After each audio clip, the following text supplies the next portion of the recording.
What? So we're thinking that's Hmm. bizarre. So we're looking around, and pretty soon we find this set of. They measured 19 inches, but I think it was slippage in the pumice. Hundreds and hundreds of these Bigfoot tracks going up this ridge as far as we could see. The line went, and Wow. we took some pictures, and I sent him to Green after the trip. And again, all he said was like, "Oh, did you use a flash when you took those pictures?"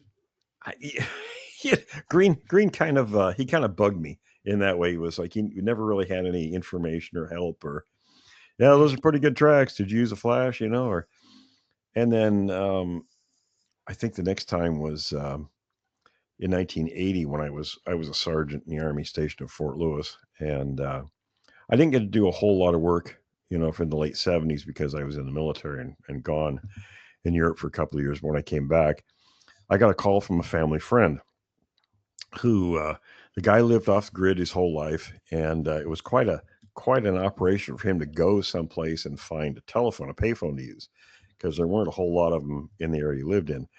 So he called my parents' house, and I was there, and he says, "You need to come up here right away." So if he said that, I thought, well, there must be something serious going on. So I got in my truck and I drove up there, and I had my 357 at the time in the truck with me.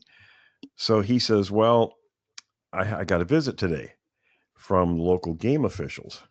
And what had happened, apparently, according to this game official supervisor, was now when I was a teenager, this guy Charlie, like I said, he lived off the land, so he would get these $5 permits to cut cedar shake bolts because up in the mountains here, you get huge cedar trees that were fallen, decades ago. But cedar is very waterproof, and you'd see these logs that were 8-10 feet thick in creek beds and stuff, but if you cut into it with a chainsaw about 10 inches, it was still perfect, beautiful wood inside. So you could cut the shake bolts, and the mills would sell those for cedar shakes for roofs. Mhm. So it was worth a lot of money. I mean, a truckload would be worth $600, and you can make that in a day, which is pretty good money back in those days. Oh yeah. So we had built a lot of the roads up above his place with his old Dodge Power Wagon. He had a 1948 Dodge Power Wagon. The thing was tough as nails. So we would just kind of point wherever we thought there was an opening in the trees and build these roads out to find these downed trees. So Mhm.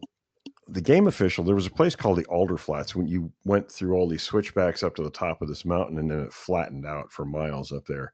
And not far into that was a big area of alder trees. And we knew for many years there was a herd of elk that lived in that area. So he says, well, the game official asked him, he says, well, have you heard any strange screams lately? And he played dumb. He kind of knew what he meant right away. And he's like, no. Well, side note, Charlie, he drained power from the Puget Power electric lines, and the company could never figure out how it was being done. So the game warden says, well, I know how it's done. If don't tell me, if you don't tell me, or if you talk about this, I'm going to let Puget Power know where their electricity is going. Wow. So he showed him the written report, and apparently some mushroom pickers up there had found the bodies of two elk up on the alder flats, and it said in the report. Now this report, it was already typed up when he came to see him from early that morning, and it said the elk were dismembered without the use of tools. So something had Hmm. pulled these animals apart, and you guys know from hunting, how hard it is to.